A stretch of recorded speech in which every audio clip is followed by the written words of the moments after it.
record on the, and I'm going to hit. Let me just.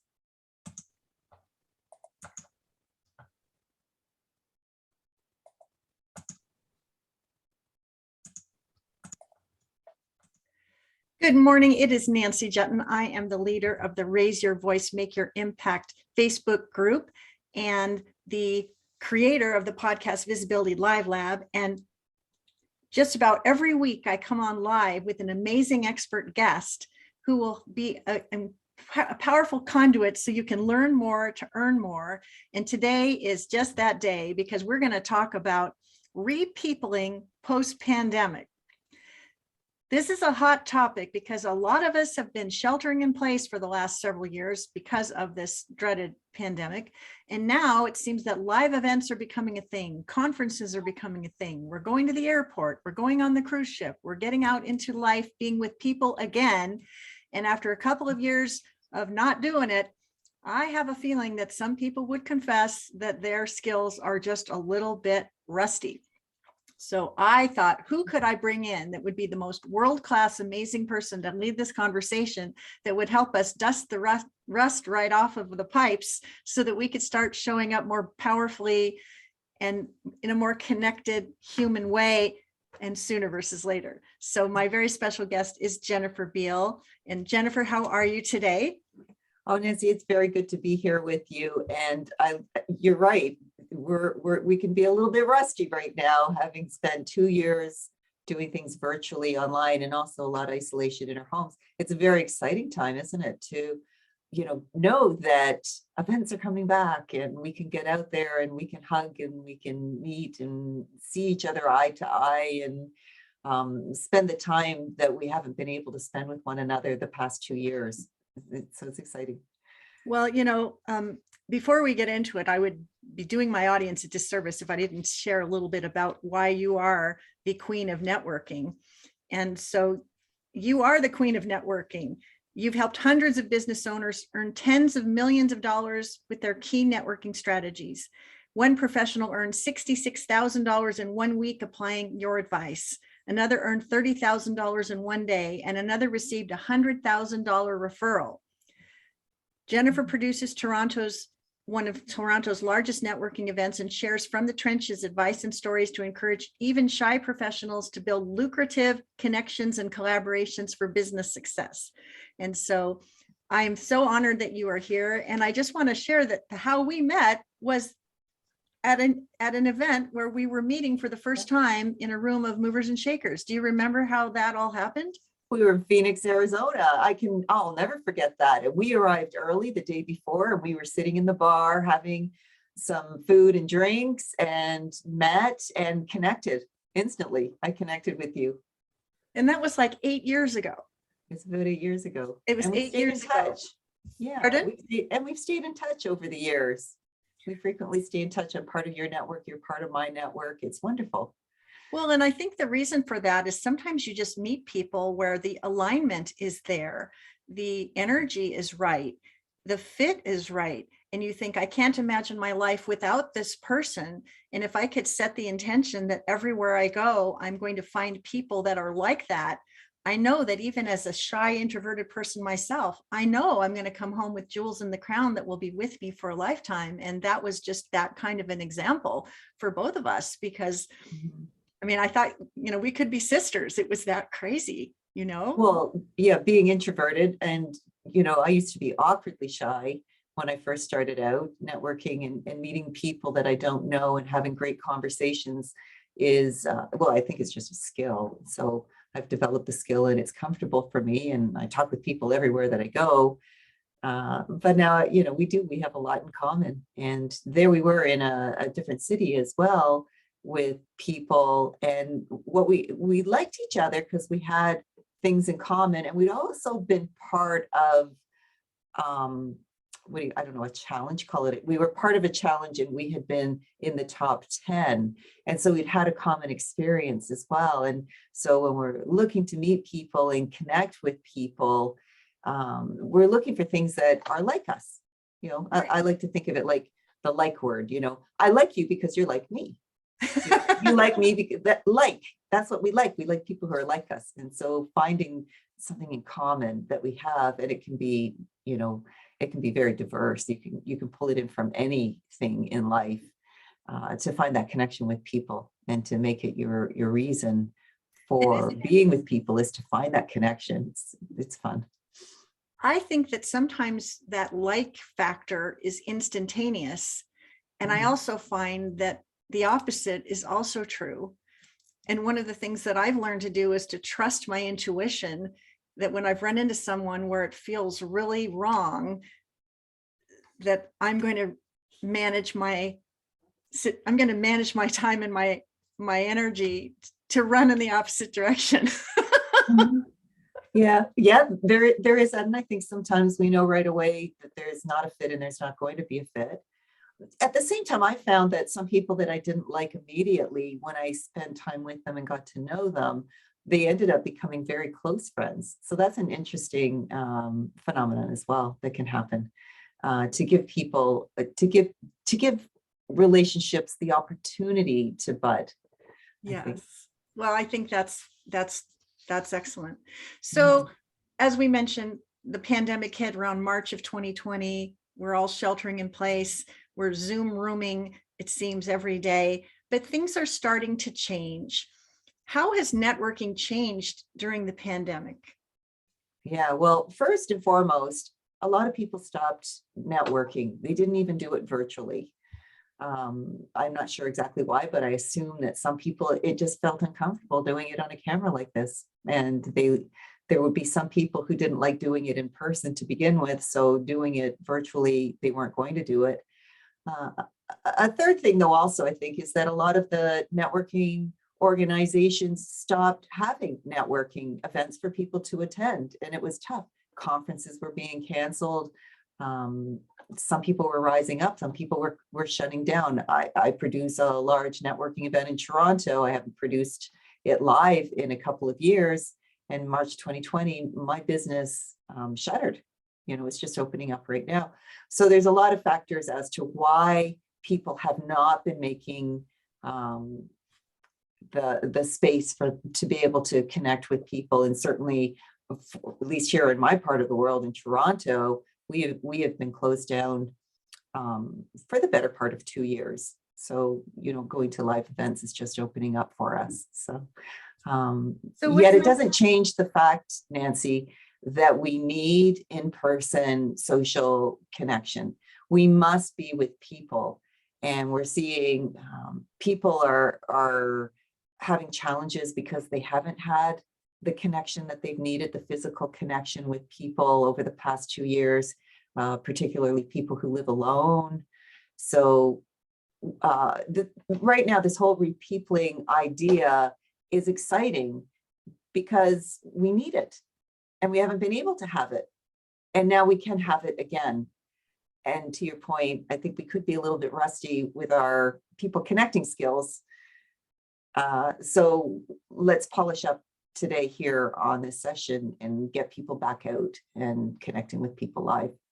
Yes, absolutely. So some people would say that things are getting better and things are opening up, and some people are still very cautious about what to do and where to go. And so what's going on in the marketplace right now that makes networking even more crucial for success? Well, because it is opening up. And for people who sit back and wait for a better time, they're going to be left behind. Now is the time, because the events are opening up, the conferences are happening.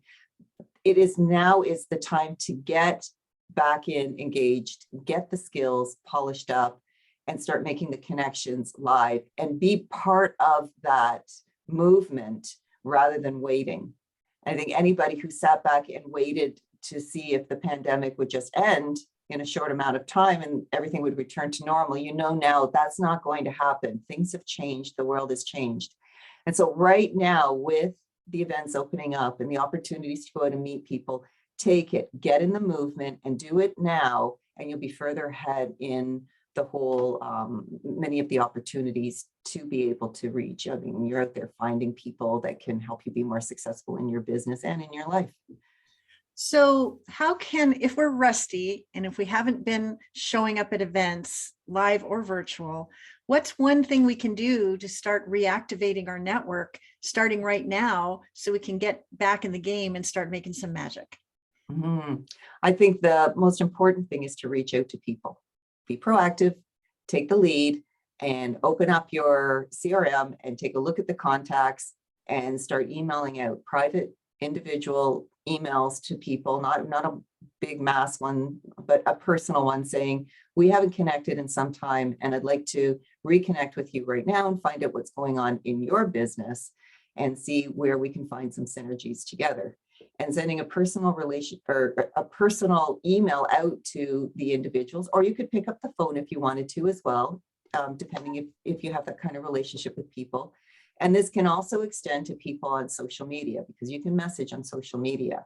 And to take the time now, that might seem overwhelming for some people to go, oh, I have 500 people that I need to contact. So I would suggest then what you would do is you could do, if you have 500 people, you could sit down every day and you could do 5 to 10 of those messages and send them out to people.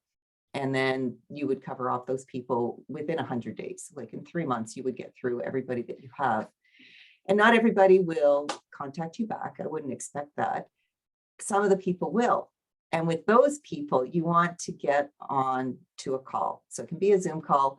And if they're locally near you and you want to, you could meet for a coffee chat. You could get together with those people. And what you want to do is you want to explore what's changed, what's been going on in the past since the last time you spoke with them, and what are the opportunities right now where the two of you could support one another and be more successful together. I love that. And you've broken it down into bite-sized chunks that any one of us can do. You know, just yesterday I was talking to another expert who was saying that lead generation is a really challenging thing for people in general, but it's gotten even more challenging recently because of events that we are talking about.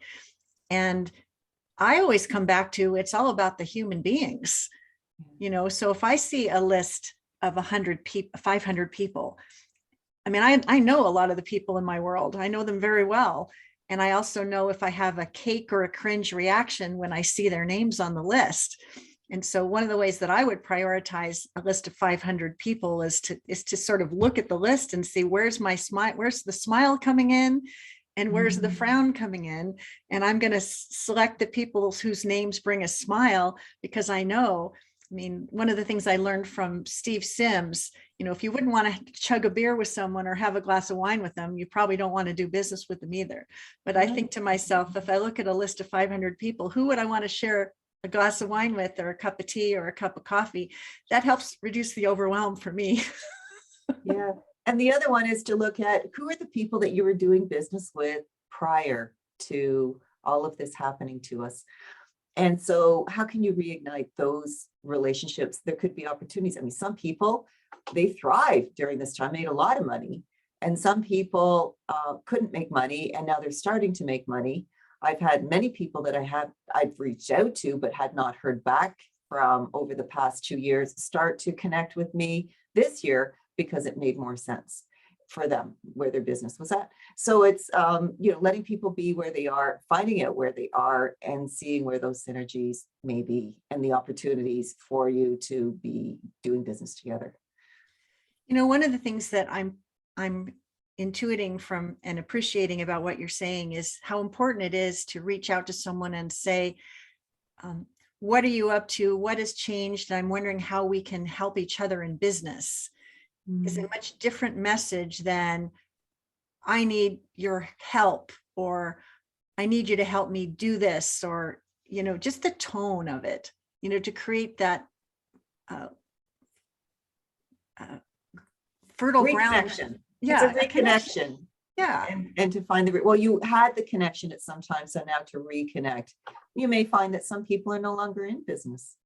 Things have changed for them. So many things have gone on, and to be curious about people, where they are, have a conversation with anybody who wants to be meeting with you and be open to where they're at and what they're doing. You may have repositioned yourself during this time and you want to let people know what you're doing as well. So it's, Connection and curiosity. mhm, So since we're all wanting to create, I would also say community is important. yeah. And so how can we make a wonderful introduction that could be a win-win-win for everyone? So introducing ourselves to somebody else. You know, Yeah. I think what I notice now, first off, you've written an amazing book on this, Bye Bye Boring Bio. And for anybody who doesn't have that yet, go and get a copy of it because it will help you with your introduction. I think first and foremost, you need to pay attention to what is the context for you saying your introduction. So if you're at an event and people are giving you an opportunity to say who you are in 30 seconds or a minute, then you need to have some type of prepared introduction that you can say to people so they get it. So they understand what you do and they get it and they can decide yes or no. You want them to be you don't want gray, you want yes or no. No, yes, I'm very interested in what you just said, or no, that has nothing to do with where I'm at right now. And you want the people with the yeses to move towards you.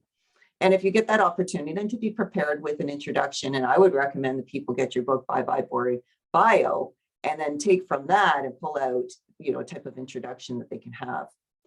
When we're meeting people, say at a cocktail hour, it's more an open networking, or we're having a meeting time with somebody, even if it's one-on-one, what we want to do there is we want to be in conversation. So we want to be talking together and having some great questions to ask somebody else that will lead a conversation, to being a business conversation, if that's what you want, and explore where the opportunities are. So be prepared.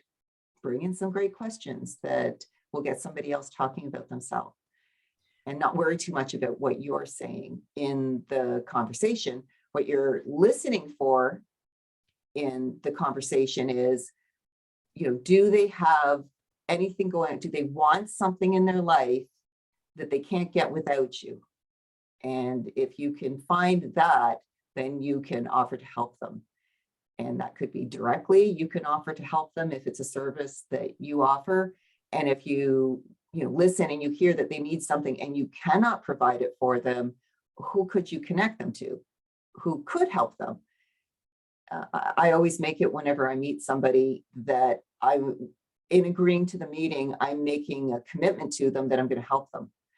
And if I can't do it directly, then I'm going to do it indirectly, whether it's a resource that I can give to them.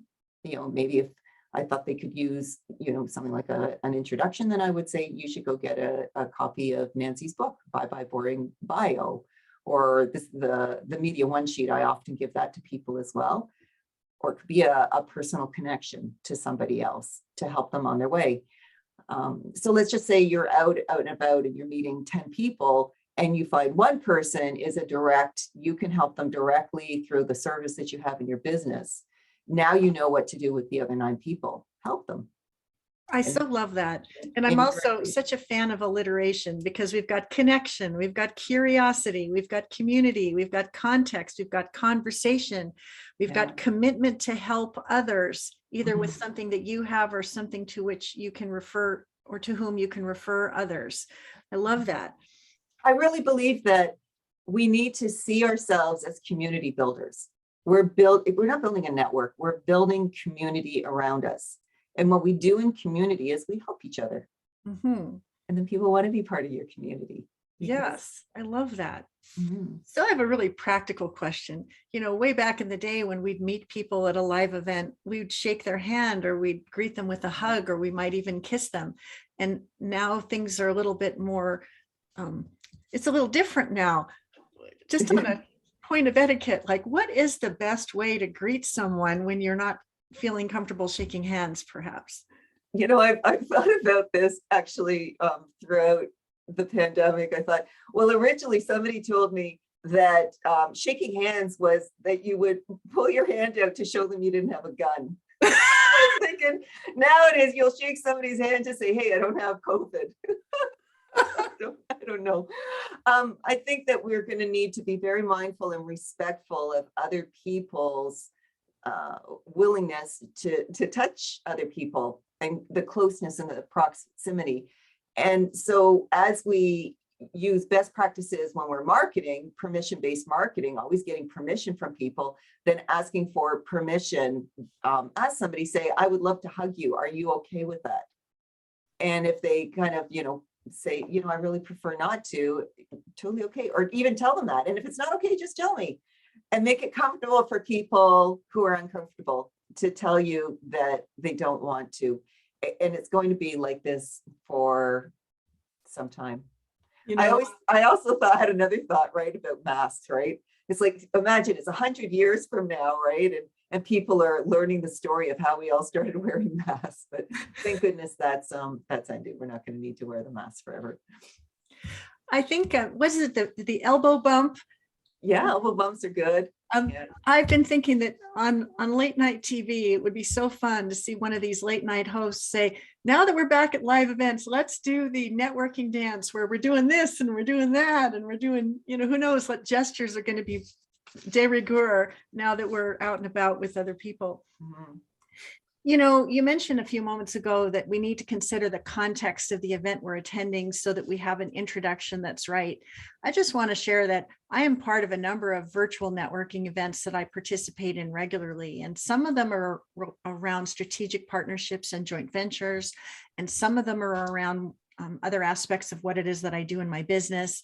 Mm-hmm. And I think there's a big mistake people make is that just appreciating the context of the event, that they misstep.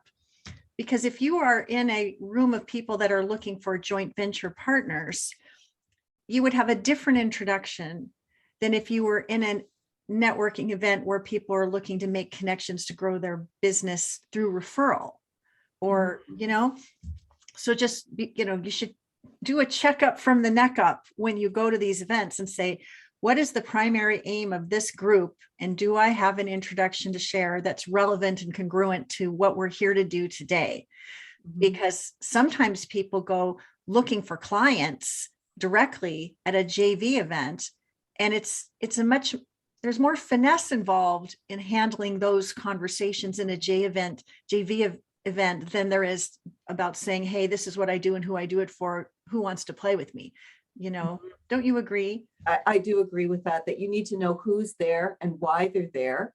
And, if you're at a conference or you're at a networking event, there's the same challenges there. I think even more of a challenge is that everybody's there for a different agenda. Everybody's there for a different reason, and you don't necessarily know what that is unless you ask. And I would say that's a good question to ask. Find out. What is it, what you're here for? What would you like to, are you looking to meet people? Are you looking for? So whenever I am out networking, I'm on purpose. And my intention when I go out is clearly to book appointments. When I'm out at those events, I'm not there to meet people. I don't want to meet people. I'm there specifically to find people, specific people. And that would be clients, collaborators, and referral partners. Every person I meet, I'm checking them out to see, could they be potentially one of those things? And if they are, then the conversation is going to be specifically in that direction.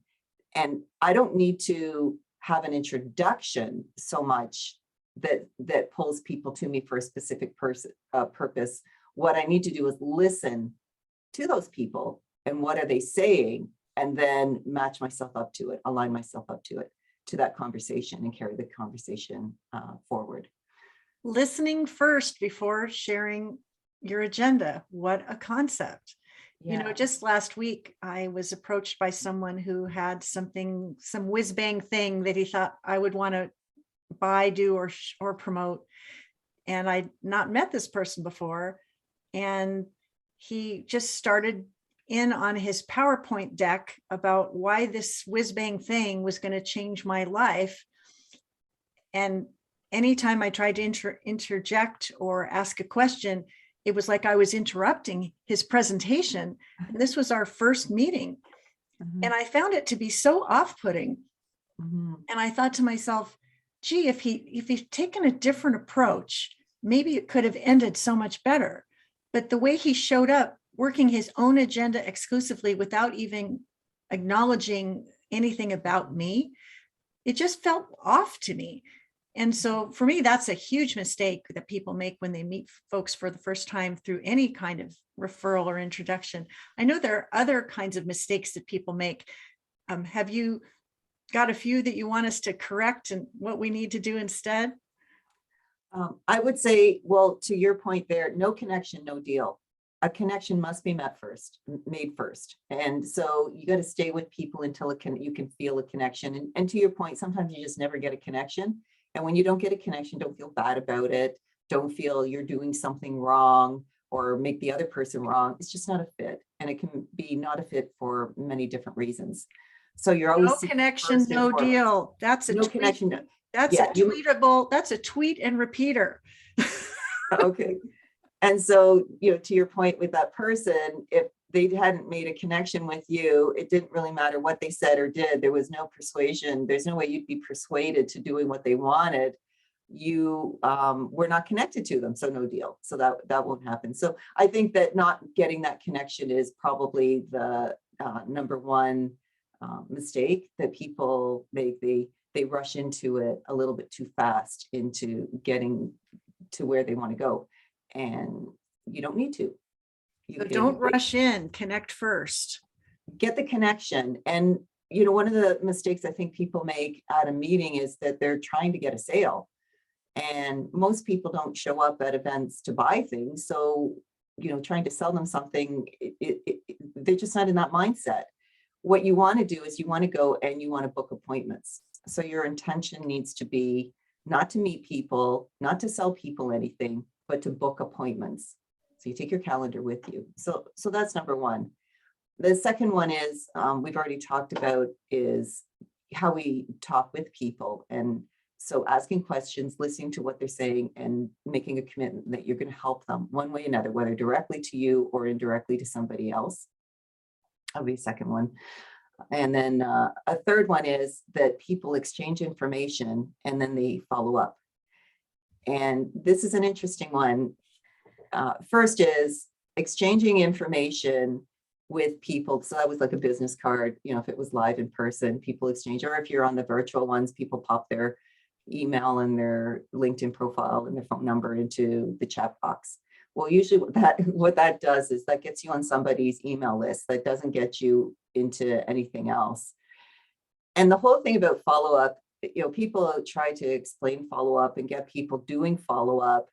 I don't know, something crazy like you need to follow up with somebody 7 to 14 times before they buy from you. I was just like, I'm not doing that. I don't have time to, that's not what I'm there doing. So we can eliminate this whole thing of exchanging information and having to follow up, because the number one reason people don't follow up is they don't have a good enough reason to do it. They don't remember why they were supposed to, or they never had a good reason to begin with. And for anybody who's listening in on this and you're saying, I don't like following up, this is probably the reason why you don't like following up, is you now don't remember why you should. And so it's awkward. And when you feel awkward, you just won't do things that feel awkward. So the way to eliminate that is you find somebody, you're there with the intention to book an appointment. So you've met somebody from having a conversation with them, you feel a nice connection, and you stop it at that. And you say, hey, why don't we jump on a call? Why don't we further this into a meeting? And then what I do is I just pull out my phone and I book the appointment right on the spot. So instead of having to go back to my office and then type in their email and then have to email them and start following up with them, and if they don't remember the reason why we were supposed to connect, or it really wasn't strong enough, or they're just now distracted on something else. I mean, things happen in your life out of the meeting. You can get so distracted or into your busy life and the busy things that you do, and you don't prioritize it anymore. So instead of having to do that follow up, I'm having meetings with people. And so that's let what me I ask you a recommend. practical question, because I know some of my people are tech savvy and some people are less tech savvy. When you pull out your phone and you say, let's do it, do you just pull up your calendar and do schedule once and say, bam, here we go? Yeah. And if the person doesn't have their schedule with them, which could happen, then yeah, what you're going to do is you're going to send them a message right then and there and say, take a look at your calendar and tell me what you've got available, is next Tuesday. Or if you have the actual calendar link, I use Acuity, some people use Calendly. Just take the link and send it to them. Nice. And then they can book the appointment immediately. Get it done. Somebody told me once that successful people never leave a meeting with something to do. Don't leave the meeting having to follow up with anybody. Leave the meeting with everything complete. The meetings are booked. And I found that when I go to events, if I can walk in there and I can get 1 or 2 great meetings booked right on the spot and leave, it didn't matter about the other 98 people that I didn't get a meeting with or, didn't find the connection with. I'm there to find people, not meet people. I So love those that. would be my tips for how people can be more productive when they go to these events, by being clear with the people right up front about why you're there and finding out why they're there and having a conversation around that. And where you feel the connection is there and you want more, then just book an appointment. You don't need to talk any further. I love that. Let me ask you another question. You book these appointments and you advance the relationship through powerful connection, asking, listening. Do you have a tracking system that you use to observe how effective things are in terms of bringing you the results that you were seeking?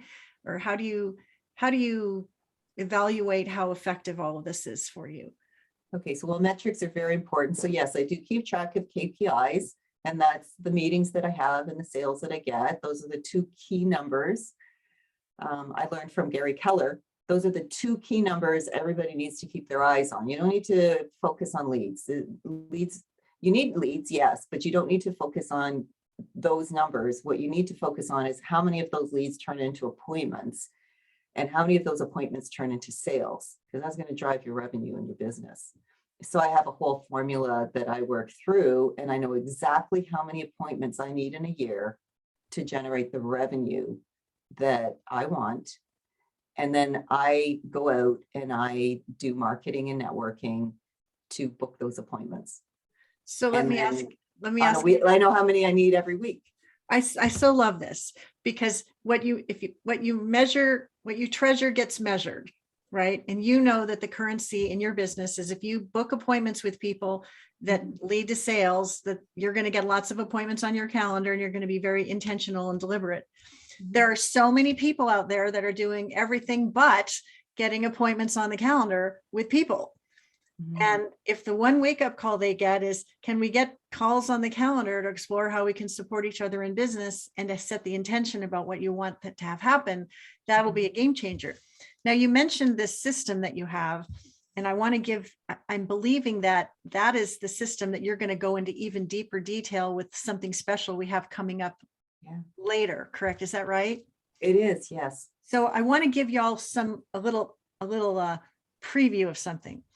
If you would like to have a very specific, reliable, proven system to turn connecting with human beings into robust sales opportunities for you, Jennifer is going to be delivering a masterclass for those who are wise enough to say yes to joining me for the Broadcast Your Brilliance Bootcamp in June.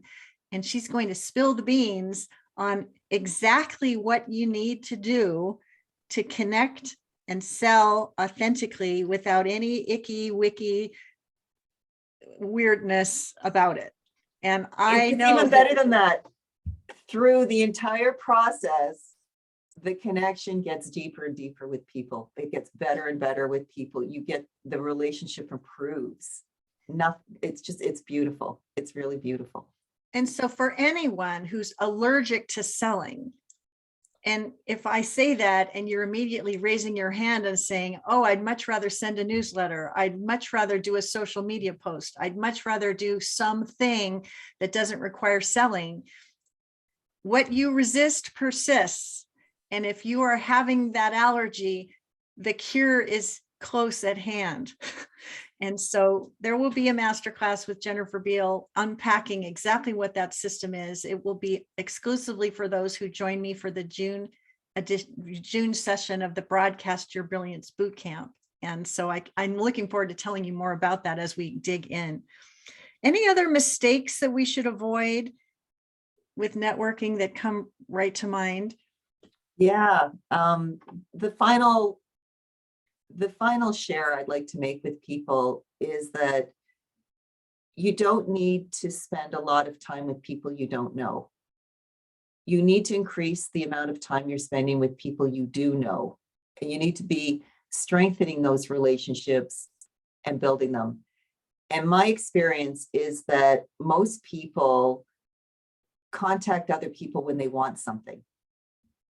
And you need to build the relationship and stay in touch with the person so that when you want something, it's a very natural ask. And the other person wants to give to you because the relationship is going so well. And that would be, if people could turn that around, if you could start spending more time with people that you already know and strengthen those relationships and less time with people you don't know. I'm not saying don't keep marketing. I think people would see a drastic improvement in their revenue each year. Oh, that is so good. And I want to share something that I do that's related to that. We all have plates we spin in our business to keep the lights on and the water flowing, etc. But one day a week, I ask myself, what expression of kindness, compassion, or genuine interest can I extend to someone I love or trust or appreciate in my business just because I'm thinking of them? I don't have any other agenda than to say, hey, we haven't talked in a while. What are you excited about? How can I support you? What's coming up that needs some juice? Hey, I saw that e-zine you did. Awesome. Really liked the part that, I go the extra mile to demonstrate that I'm paying attention to other people and I have zero agenda for myself. And I think that that is uncommon. Most people don't do that. Why is she reaching out to me? For no other reason than to say, hey, nice job. I really enjoyed that. Or what a great newsletter article. I love that blog post. Wow. Love that story. People like to know that the work they're doing is being seen, heard, and appreciated. So be someone that sees, hears, and appreciates other people's work. And what do you know? They might be interested in yours too. Yeah. And, that makes me think of who you're looking for is looking for you. And so getting out there is so important with people and doing it in a generous way where you're giving first. You're giving to somebody else what you want to receive, and you're doing it first. And that will attract it back into your life. Now you have a couple of resources that I'm sure people are so excited to meet you that they're going to say, well, where can I go? What step can I take further and closer in Jennifer Beale's direction? So why don't you tell us about that? Okay. So I'm going to be doing the masterclass with you, and I'm going to share all with people on how to create a system and develop a really good strategy and create a system so that this becomes easy to do in staying connected to people and building the relationships. And the second is it is time to read people. And you may be wondering, where are the groups? Where can you go? Who's holding the events right now? I have a resource that makes it easy for you. I've just launched today the Canadian Women's Business Directory. It is a listing of all the Canadian business organizations that have conferences, they host events, they do workshops, they provide grants and loans, some of them, and it's all in one place. So for anybody who would like to get back out and get to events virtually, find some in their community. I know these are Canadian, so if you're outside of Canada, it would be virtual. If you are in the different regions, you will find some that are live as well. You can get out. And my wish for you is that this makes it easy for you to find those events. And so in the directory is the listing of the organizations, and you'll also see their upcoming events. So where can we go to get that? You go to biznetworknews.com. So biznetworknews.com. It's free. Networknews.com. I will put that in the show notes. And then there may be people that are so gobsmacked by your networking expertise and know that they need to kick the rust off and need deeper support in this arena and they need it sooner versus later. So how can they find you directly? Yeah, I will do a networking chat with them. We can jump on a phone and we can talk about what you're doing for networking, what you're not doing for networking, how you want to be doing networking, or any of the ideas that we spoke about today. And you go to jenniferbeale.com and you select a time that works for you. We'll jump on a call, we'll jump on Zoom, we'll meet and connect, and we'll have a conversation around how you can take these ideas and make them work for you. Love that. And I want to reinforce that the last name is spelled B-E-A-L-E, jenniferbeale.com. And I want to say a couple of things. I've referenced today the importance of, the whole conversation was about how to read people and how to do it well so that you can truly connect and ultimately sell more wherever you are, live or in person. And I've also indicated that I want to make a point that when you learn to connect, generally your whole business is going to get better. But when you learn to connect with podcast hosts in a winning way, you're going to get visible in a virtual way that will be lasting and very powerful for you. So if you didn't already know that the Podcast Visibility Live Lab is coming up very shortly, please go to podcastvisibilitylivelab.com to claim your high value and complimentary front row seat. And when you do that 9-day virtual training with me, you will go from clueless to bookable in 9 days or less. And you may even book yourself on shows because of the networking skills you learned from Jennifer Beale and from what the additional value is that I'm going to be pouring into you during that training. And for those of you who are smart enough to join me for the Broadcast Your Brilliance Bootcamp, one of your bonuses is to learn at the feet of Jennifer's wisdom, her masterful Connecting Through Selling program that will change your game for the better forever. And why not start sooner versus later? So I'm really, really excited about that value add that's going to bridge a gap not yet met. To the degree that you meet it in my program, it's going to make it so much better for every single one of us. A win for everyone or bust, and no rust. Well, I look forward to sharing there, and I look forward to taking part in the lab. I'm signed up. I'm going to learn how to get more podcasts. I'm so excited that you're pods. participating. We have quite a crew joining us, and I think this is going to be the best one ever. So if you've been sitting out up until now, well, TikTok, baby, let's do it now, because I only do it a couple times a year, and here we go. So Jennifer Beale, a pleasure to know you, a pleasure to be in relationship with you. Thank you so much for pouring so much value for us today. Any final thoughts before we sign off? Yeah, one of the things to always remember is that the only thing that stands between you and your goals is people. And so you want to read people, you want to become a connector, you want to build community, and you want to learn how to find people and book lots of appointments with those people, keep your calendar full, and then you will see your bank account full as well. Amen to that. Well, this was just a wonderful conversation. Thank you all. And if you are not yet a member of the Raise Your Voice, Make Your Impact Facebook group, come on over. If you're not yet a subscriber to my YouTube channel, subscribe. Help me get to 1,000 subscribers. I'd love to have that happen. It all happens with people and having the courage to make asks, little asks that all of a sudden become very big outcomes. So Jennifer Beale, thank you so much for being here. And thanks all for watching. And we will see you again for another edition of the Learn More, Earn More show very soon. Thanks all so much. Thank you, Nancy. Thank you. Bye-bye.